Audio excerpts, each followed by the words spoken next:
Are you a local property expert? Today I'm joined by Lee Pendleton, who was the boss man of a 9 branch estate agency chain, James Pendleton, and you recently sold up in the last few months, so well done on that one. Um, Local property expert was a phrase that a certain purple estate agency brand came up with a number of years ago in 2014. But you're of the opinion that being a local property expert, knowing the property market is absolutely vital as an estate agent. Why is that? Talk to me, Lee.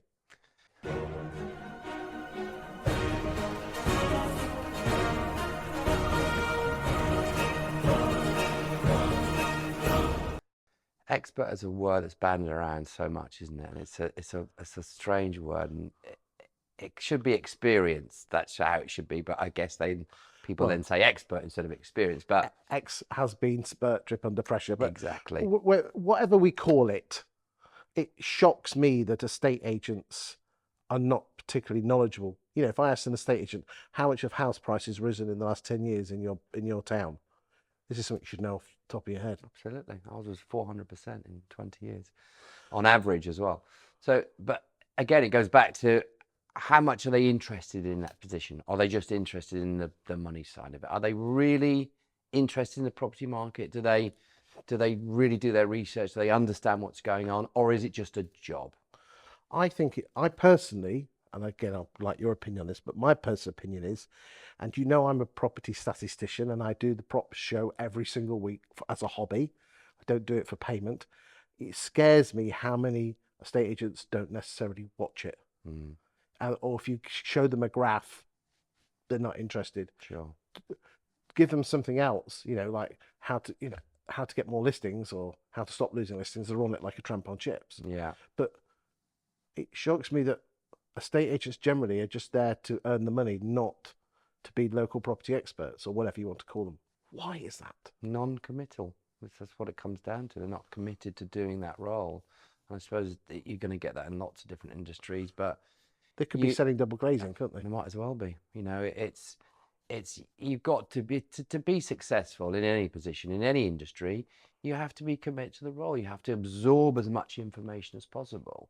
You have to understand what's going on, and that's how you can get the most enjoyment out of it. There's nothing nicer than giving somebody real advice that they don't know about, they don't understand. And we are, like I said before, attention assassins when we had the business, to stats, to the metrics, to the market, to understanding what's going on. So you can look at it on a micro level and go, right, we know where we're at. We can almost understand where the trends of the market are. But people don't think like that, which is a shame. You can. There's a chap who we used to work with, an old analogy, because it comes like nag management. You're sort of telling people all this information at the time, but you really wonder, are they listening? Are they taking it in? And if they're not taking in, one of the things that we used to vex me with in the business is sometimes I have a meeting and somebody would be sitting there like that. And I'd say to them, I said, well, what did we just say a minute ago? And almost like a teacher.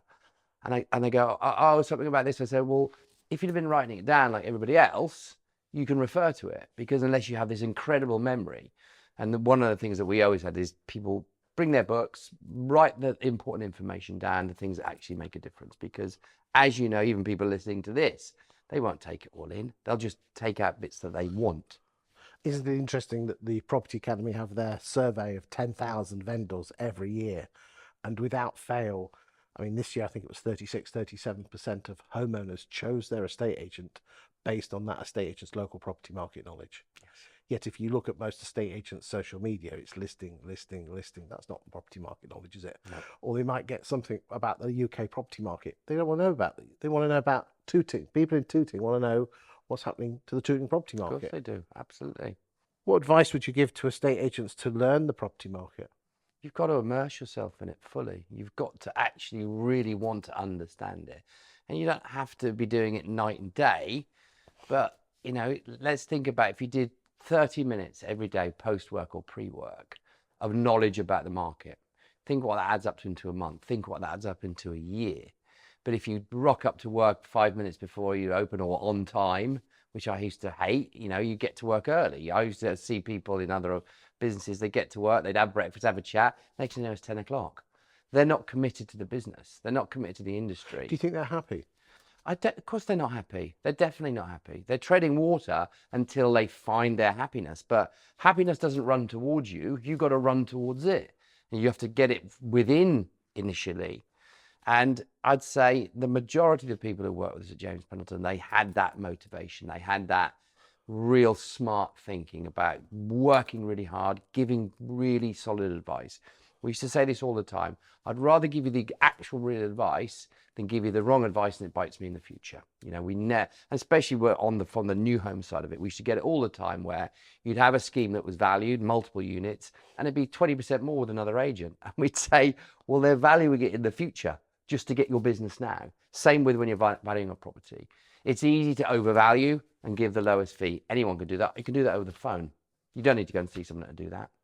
The real so-called experts will back up all their research, all their comparables, what's been sold, what the trends are. Yeah, you can be aggressive with the price, but when you see something on that's 250,000, 300,000 more than it should be, that's a joke. It's a joke from the agent. It's really poor from the vendor to think they're going to do that. Every vendor knows exactly what their property is worth. There's not one that I've ever met that doesn't know the true value. It's amazing. I like to surf Reddit, and there's a website, group called Housing UK, and the number of times, and also there's a Facebook group called Property Community, and the number of homeowners that said my estate agent said 600, but I thought that was too much money, so I thought it was nearer 550, but I went with it anyway. And then all of a sudden, it's greed, then, isn't it? That comes down to greed. But what happens is that they won't shift off 600 because it almost becomes baked in. Exactly. We lost so many instructions, you know, from the sake of being truly honest with the valuation.